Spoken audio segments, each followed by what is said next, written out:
Hey guys, this is Reed. Today we're going to go over how to clean data to get it to a form that's usable for further analytics. So our first step is going to be making a copy of our data so that way if we make any mistakes we can always go back to the original that we had. So what I'm going to do is click on this little caret in the upper left hand corner of our screen and copy it by pressing Ctrl C.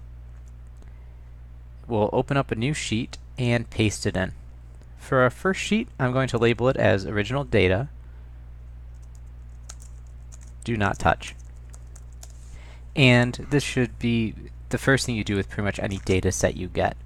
And what this allows you to do, in addition to going back if you make any mistakes, is if anyone ever wants to do analysis with your data, they can just pull it up from there. So now we'll go to sheet 2 that we can edit, and we're going to start cleaning up our data to get it to a usable state.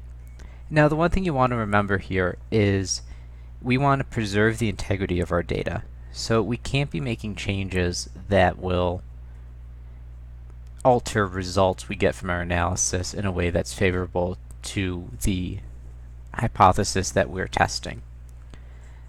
That said, the first thing to do is get rid of any columns that you don't want. So for this case it's going to be A through I, and the reason I'm getting rid of these is simply because they don't matter to the analysis that we'll be doing with this data, and it will also allow us to privatize it a little bit more.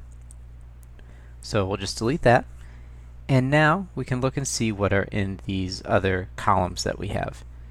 So what I'm going to do is wrap the text, and what wrapping the text does is it'll allow us to see the full answer in a more compact form. So now we can see the full title of each of the questions we asked in our survey, and it's still on one page. So the next thing we want to do is kind of get a sense of what the data is and how it's displayed.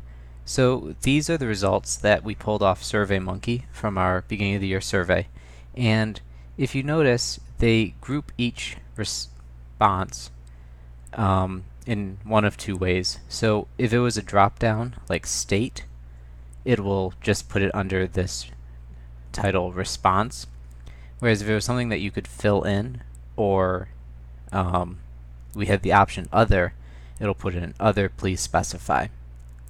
So for what year are you in school, I'm going to move the others into the response column, and the reason I'm doing that is just because it will allow us to more easily analyze this data. And yes, we do want to replace it. So we'll do that for the 5 answers that were in other. And now we can delete column F. So we have one answer in what's your gender that falls into the other category, and it appears that one respondent filled in gender as business management. Now, potentially someone could identify as business management. However, since they left the major field empty, I'm going to assume that they had meant to put business management as their major, and we'll change their gender to null. Now what we have to do here is make a note of what we've done. And the reason we make notes is that way when we report our results, we can include these as clarifiers, so that way if someone tries to do the same analysis, they'll know what steps we took and can repeat them. So for respondent 46, gender was marked as business management, and major was empty.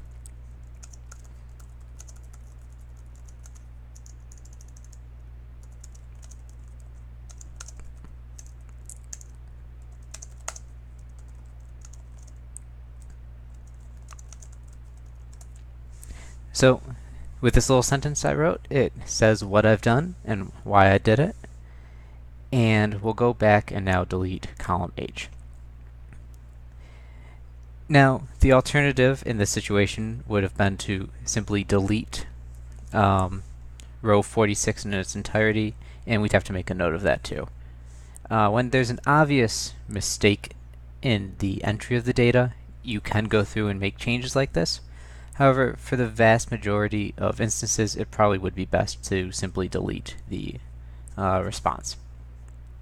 So now we'll scroll up, and we have one more field where I'm going to do a little manipulation, and that is height in whole numbers. So we had you answer with feet and inches, and I'm going to combine this into just inches. So we'll insert a row by right-clicking up here and saying Insert, and I'm going to just put inches. And what we'll do is just multiply feet by 12 and add our inches. And now if you click this little box in the corner twice, it will do the same thing for all your other responses. And I'm going to move our label over and delete K and L. Now alternatively, you could have kept feet and inches separate, but for frequency distributions and whatnot, it's going to be easier just to have it in inches. Sorry about that. What I forgot to do was you're going to want to click on the top of your column, press Control, Shift, and the down arrow, copy this row, and going back to the top, you're going to want to right-click, paste special, and paste values. And what this does is it copies the values from the formula and puts them in a fixed format, so that way we can delete the two fields that went into the calculation. So now we'll highlight K and L again and delete. Okay, and the final thing I'm going to do is up here put inches, and now we can delete column 2 completely. So the final thing I'm going to do is go through, and for what state you're from, if someone didn't answer, we'll just drop in null. And finally, for the what is your major field, I'm going to double click here to expand it so I can read all the answers. And one thing you notice in here is for a lot of the answers, there'll be a similar answer, probably the same, and they've simply worded it differently. Now this is a problem you'll encounter quite often when you have an open-ended question. One person might think of their major as management, one person might think of it as business management. Down here we have someone who's written human resource management, which arguably would be separate. So it's going to be kind of a judgment call on your part how you want to organize this. For now, I'm going to leave it as is because it's easier to work from a place of having more data than not enough. And deleting stuff is always kind of tricky, and you want to avoid that as best you can. I hope this video helped. If you have any questions, comments, or concerns, please feel free to text or email. Thanks and have a great night.